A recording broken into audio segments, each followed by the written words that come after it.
The morning my husband was arrested by federal agents, I wore the same emerald green silk blouse I had on the night we met. 9 years earlier, in a gleaming hotel lobby full of the richest people in Chicago, he had reached out to steady me and looked at me like I was the only woman in the world. That same morning, he walked into that same hotel lobby and found me standing there. Same blouse. Same eyes. Same smile. He froze. I didn't. I had not cried in 8 months.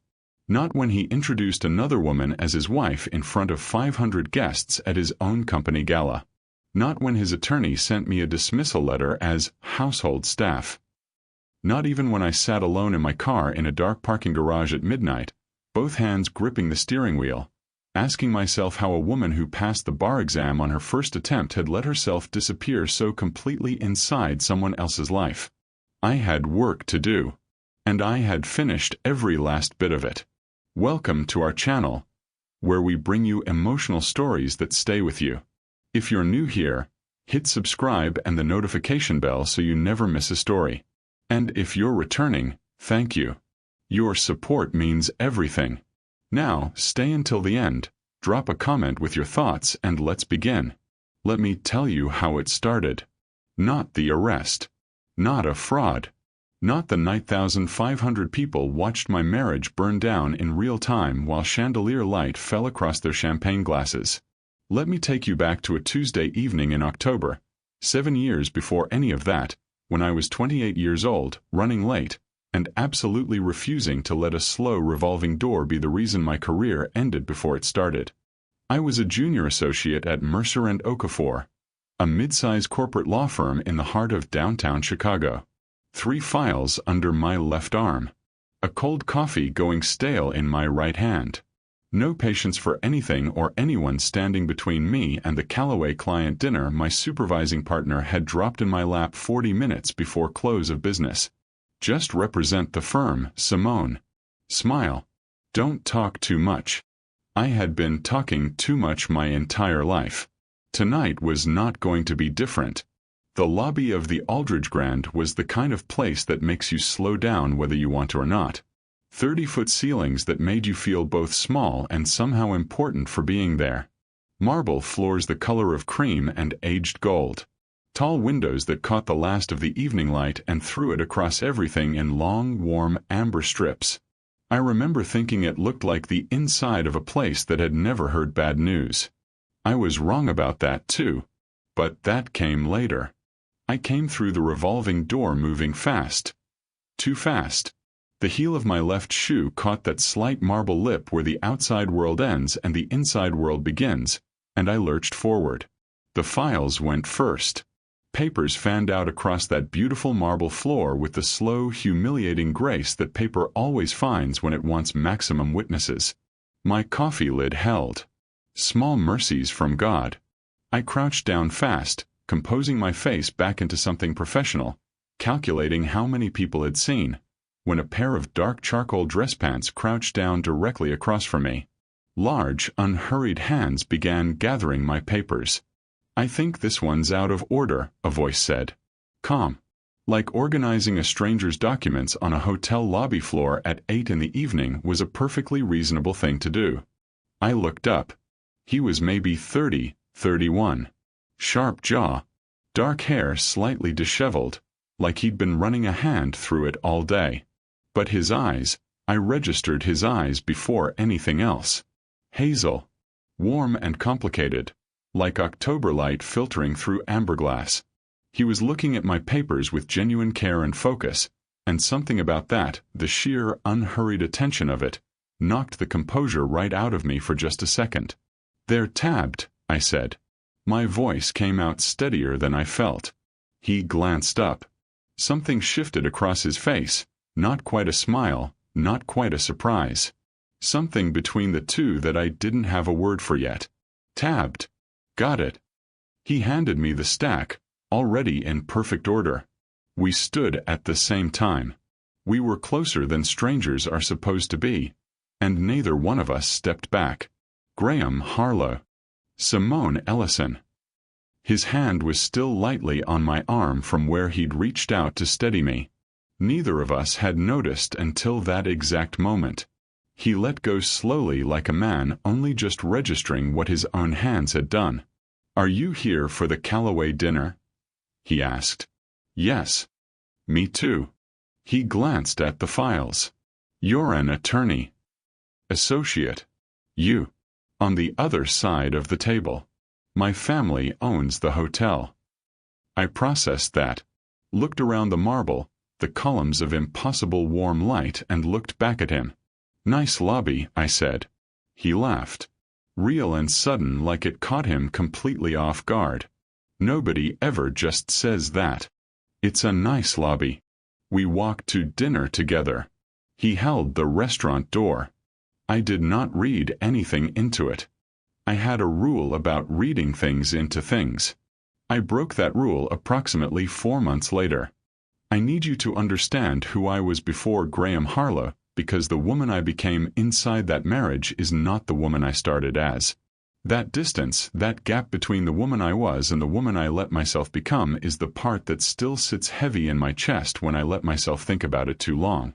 My mother, Lenora Whitfield, raised me and my younger sister Jade in a 2-bedroom apartment in Bronzeville, on the south side of Chicago. Mama worked the front desk at a medical billing office for 22 years. She came home every single evening, changed out of her work clothes, and cooked a real dinner. Not when she felt like it. Not every other night. Every single night. Collard greens with smoked turkey. Cornbread in the cast-iron skillet. Baked chicken thighs with the skin still on, because I can still hear her voice saying this, "Skinless chicken is just a bad decision, baby." She was funny and sharp and brilliant in ways that never got their proper name. And she did not play about 2 things: church on Sunday and education on every other day of the week. "Nobody can take what's in your head," she told me and Jade so many times it became the wallpaper of our childhood. "Everything else they can take. Your degree, your job, your man, all of it can walk out the door. But what's in your head stays." I became an attorney because of her. I worked through law school on partial scholarship and 2 part-time jobs. I passed the bar on my first attempt. I called Mama from the parking lot of the testing center, shaking so hard I could barely hold the phone, and she said, "I know, baby." I already knew. Jade screamed so loud in the background I had to hold the phone 2 feet from my ear. That is who I was. Lenora Whitfield's daughter. Bar certified. Hungry, not easily impressed by anything. And yet Graham Harlow impressed me. Not the hotels. Not the money or the tailored suits or the way materialized out of thin air the moment he walked into a restaurant.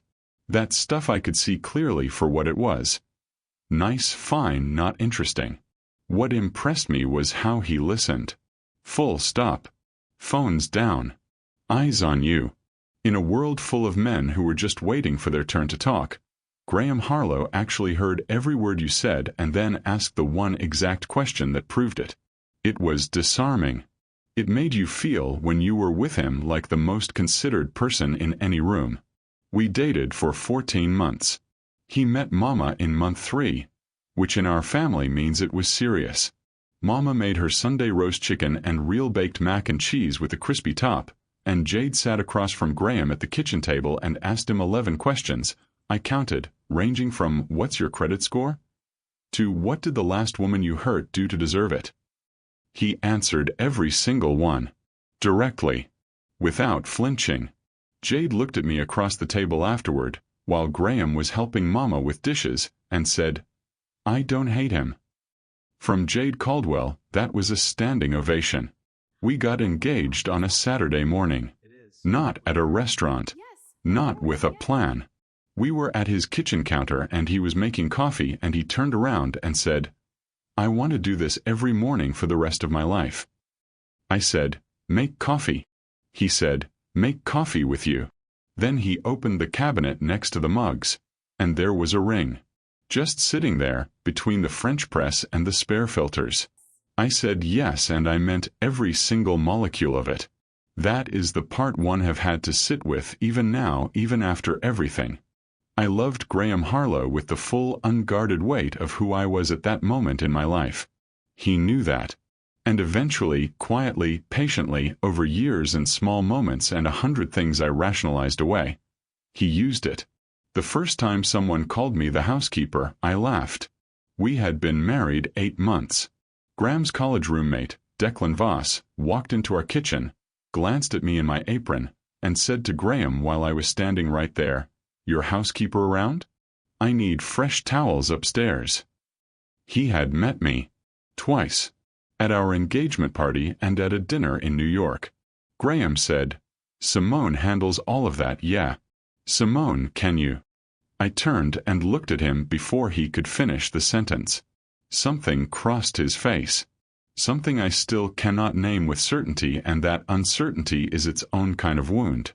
"This is my wife," he said to Declan. Evenly. Not embarrassed. Just even.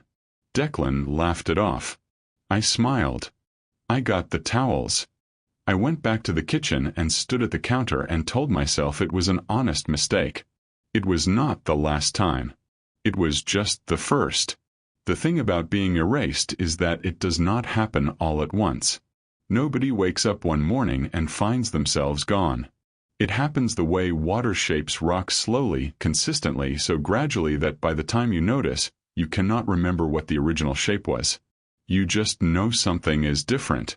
You just know something is missing. And you stand there in your own life trying to remember what used to be there, and you can't. That is what the first 3 years of my marriage felt like. Good, mostly. Warm. Real. And underneath all of it so quiet I almost missed it, something steadily shifting. Graham was attentive in ways that felt like love and controlling in ways that felt like care, and for a long time I could not tell the difference because they wore the same face and spoke in the same soft voice. 8 months after our wedding, Mercer and Okafor offered me a senior associate position. It was everything I had been working toward. I came home and told Graham over dinner, and he smiled and said he was proud of me. Then he got quiet, refilled his water glass, set it down carefully, and said, "Do you think the timing makes sense, though? With everything we've been talking about." We had been talking about starting a family. Loosely. The way young married people talk about things that feel far away and full of light. I turned down the promotion. I told myself it was my choice. And technically it was. He never raised his voice, never gave an ultimatum. He just had a way of reframing things until my own desires started to look selfish to me. Until what I wanted started to seem like it was standing in the way of something better and more beautiful. That is a particular kind of manipulation. The kind that leaves absolutely no fingerprints. By our 2nd anniversary, I had stopped taking new clients. By our 3rd, my entire active caseload had quietly gone to nothing. Graham said I seemed happier. Maybe I did. I had learned to perform a version of contentment so consistently that sometimes I convinced even myself. Jade saw it before I ever did. She came to visit one spring and we sat on the back porch while Graham was at the office. She looked at me for a long, quiet moment and said, "When's the last time you argued with somebody?" What? Argued. Pushed back. Told somebody they were wrong. A tilt of her head. You used to do it constantly. It's what made you a good lawyer. People change, Jade. Yeah. She picked up her iced tea. They do. She planted the seed and left me to water it myself. But I sat with that question for weeks afterward. When was the last time I had pushed back? When was the last time I had said out loud inside this house, "This is not okay with me"? I could not remember. The will reading happened 3 weeks after Graham's father died. In a conference room in Hartford, the estate attorney worked through William Harlow's final wishes. When they got to my name, he paused, just a fraction of a second. The specific kind of pause that means something is coming. To Simone, our housekeeper, I leave my gratitude for her years of service to our family. The room went completely silent. Leland looked at the table. Graham's cousin shifted in his chair. Patricia Harlow did not move a single muscle. I sat completely still, hands in my lap, face composed. I had spent 3 years composing my face. I looked at Graham. He looked at his hands. Not at me. At his hands. For 5 full seconds I watched him stare at his hands and say nothing and do nothing, and that silence, that specific, deliberate, chosen silence was louder than anything William Harlow had ever said to me in all the years I spent trying to make that family see me. Graham. My voice was quiet. Steady. He looked up. Jaw tight. Eyes almost wet.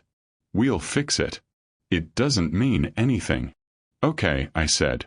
But somewhere underneath the part of me still trying to hold the marriage together, the part of me that Lenora Whitfield had built, that part went very still, very quiet, and very, very alert. For the first time I stopped looking at my life as a wife, and started looking at it as an attorney. Jade was the one who first said Petra's name. She had a contact at the Chicago Harlow property who'd noticed things. One evening she called with that careful, deliberate quality in her voice she gets when she's deciding how much to say. You know a woman named Petra Voss? I set down the dish I was drying. Should I? She's been coordinating private events at the Chicago property. My contact says she's there constantly. I looked into it.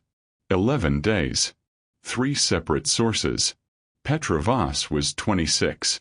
She had a business degree and a talent for event coordination, and she had been in a relationship with my husband for at least 7 months. 7 months meant it was happening through the fall, through the holidays, through every Sunday phone call that got shorter and shorter and shorter. It meant that when Graham told me he loved me at Christmas, standing in our kitchen with snow coming down outside and Nat King Cole on the speaker because that was our tradition, he was already 7 months into something else. I did not confront him. I know that surprises people. But Mama had also taught me something she said less often and meant just as deeply. Baby, never let anybody know what you know before you're ready to use it. I had been a lawyer. I knew how cases were built. I started a plain black composition notebook, kept in the bottom of my winter coat pocket. I wrote down dates, times, inconsistencies. Then I called my old law school friend Raina Rivers, now a forensic accountant, and told her I needed a favor. 3 weeks later, Raina called back. Her voice had that careful professional flatness that means something serious is coming. Simone, there are accounts here that don't belong in a hotel operating structure. Offshore. Cayman registered. The transfers go back almost 2 years. The refrigerator hummed in the kitchen. I stood at the counter and looked out at the oak tree Graham and I had planted together the first spring after we moved in. It had survived everything. How much? I said. She told me. Raina, I said after a long silence. Find all of it. 3 weeks later, a number I didn't recognize called on a Sunday morning. Ms. Ellison. My name is Carter Aldridge. Senior Investigator. Financial Crimes Enforcement Network. I'd like to talk. I sat down at the kitchen table. I'm listening, I said. Carter laid out 14 months of federal work. Wire fraud. Tax evasion. Shell companies registered across 3 different countries. It had started roughly 2 years after Graham took over from his father. We have the architecture, Carter told me. What we need is the interior documentation. Emails, internal memos, anything that shows intent. I have access to his home office, I said. Ms. Ellison, I want to be very clear about legal parameters. I know, I said. I'm an attorney. I passed the bar on my first attempt. I picked up my coffee. Tell me exactly what you need and I'll tell you exactly how to get it legally. He almost smiled. What followed was 8 months of the most focused, consuming, fully alive work I had done since law school. I did not steal documents. Everything I provided was within my full legal rights. I was meticulous. I was precise. I was, for the first time in years, completely and entirely myself. There were hard nights. Nights lying beside Graham because the performance still had to hold. Staring at the ceiling with the full weight of what I was doing pressing down on my chest. I was not confused about whether it was right. Hotel employees whose pensions had been quietly siphoned. Retiree investors whose funds had been misrepresented. This was not a personal vendetta dressed up as justice. This was real and it needed to stop. But he had been my husband. And some nights that were just heavy. I called Jade in March on one of those nights. "Are you safe?" She said immediately, "Yes." "Are you okay?" I thought about it honestly. Not entirely. "But I will be." A pause. Then, "I love you." "I love you too." I hung up and sat in the dark of the guest room where I'd been sleeping on the nights, when lying beside Graham became impossible, and I looked at the composition notebook on the nightstand. And I thought about Mama standing in front of me when I was 8 years old, teaching me to make cornbread. "You have to let it set," she'd said, not moving to cut into it even though it smelled like heaven and I was reaching for it. "Patience, baby. Let it finish becoming what it's supposed to be." I let it set. The company anniversary gala was held on a Friday evening in November at the Aldridge Grand. The same hotel. The same lobby. 500 guests in black tie. Graham had asked me 2 weeks before to help manage some of the evening's logistics. The catering coordinator had left suddenly. He framed it gently, the way he always did. "You're so good at this, babe." What he meant was, "I need you present, but not central." I said yes. I ordered the catering uniform, black pants, white shirt, black apron, and I wore it. I carried a tray. I refilled glasses. And I smiled at people who had met me as Graham Harlow's wife and watched every single one of them fail to recognize me in a uniform. I filed every moment away. Every single one. Jade walked in at 8 and found me immediately. She looked at the tray in my hand, then back at my face, and her expression did exactly what I expected. Eyes wide. Lips parted. The look of a woman watching someone she loves do something that makes no sense until suddenly it makes all the sense in the world. I caught her eye. Winked once. "Keep it together." She lifted her chin. Walked toward the ballroom like she owned every inch of the floor. Graham appeared on stage at 8:15. Black tuxedo. That warm, magnetic, composed voice that made 500 people feel personally addressed. I had loved that voice once with everything I had. "I want to thank the woman who has stood beside me through every part of building this company," he said. He paused. Let the room lean in. "My wife and partner Petra." A young blonde woman stood from the front table. White dress. She turned and smiled at the room, and Graham reached down from the stage and took her hand, and 500 people applauded. I was standing 12 feet away holding a tray of champagne. I found Jade across the room. She had gone completely still, one hand gripping the back of a chair, staring at the stage with an expression I had only seen once before the day her father left when we were teenagers. The look of something terrible being confirmed. I caught her eye. Shook my head once. Not yet. She looked at me like she was seeing me clearly for the first time in years. I set the tray down. Walked to the restroom near the lobby. Locked the door. Stood in front of the mirror. My face looked the same. Composed. Even. My hands were trembling. Just slightly. Just enough to notice. Cold water on both wrists for 30 seconds. Mama's trick. Come back to your body. Come back to what you know. I dried my hands. Unlocked the door. Walked back out. Picked up my tray. Went back to work. The federal agents arrived on a Thursday morning in early spring. I was already dressed when Graham came downstairs. Standing in the kitchen with my coffee, watching the oak tree in the backyard. New leaves just beginning to appear at the tips of its branches. That first faint, impossible green of something that refuses to be finished. Is that the blouse from when we met? I turned around. Yes. Something complicated moved behind his eyes. A man looking at a painting he thought he knew well, finally noticing there was far more in it than he had ever seen. His car arrived at 8. Mine arrived at 8:15. Carter Aldridge was in the passenger seat. "Ready," he said. Yes, I said. The lobby of the Aldridge Grand was exactly as I remembered it. Marble floors.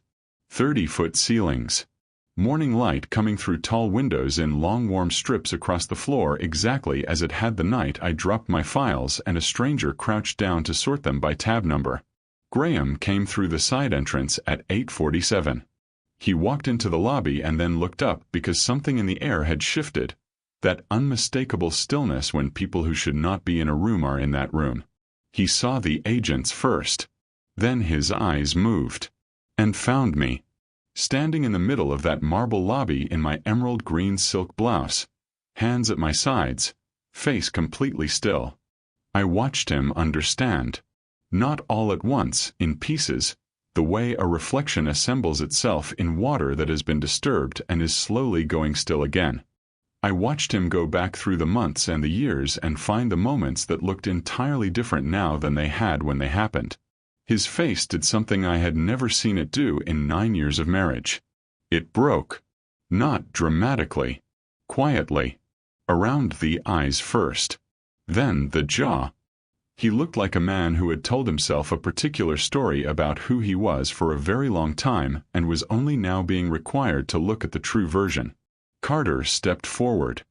I heard the words the way you hear things when you've been waiting long enough that their arrival feels more like stillness than sound. I looked at Graham Harlow. I thought about the night he crouched on this same floor and sorted my files without being asked. I thought about the coffee ring on the counter the morning he proposed and how I wiped it up after he slipped the ring on my finger, and how that small, automatic gesture made him laugh. I thought about Mama's kitchen table and Jade's 11 questions and that ring sitting between the French press and the spare filters. I thought about every room I had made myself smaller in. Every introduction I had smiled through. Every version of myself I had quietly folded away and stored somewhere I could no longer find. I was finding them now. Graham was escorted out through the side entrance. At the door he turned once and looked back across the lobby. His mouth moved. I could not hear what he said. I did not move toward him. I stood in that lobby until the door closed and the sound of the city filled the space where he had been and the morning light kept falling across the marble floor in those long warm strips exactly as it always had, exactly as it always would. Then I took out my phone and called Mama. She answered on the second ring. Baby, you okay? Yes. And I meant it fully, deeply, completely for the first time in a very long time. I need to tell you something. She went quiet. Ready. The way Mama always gets when she knows something real is about to be said. I'm coming home, I said. She exhaled.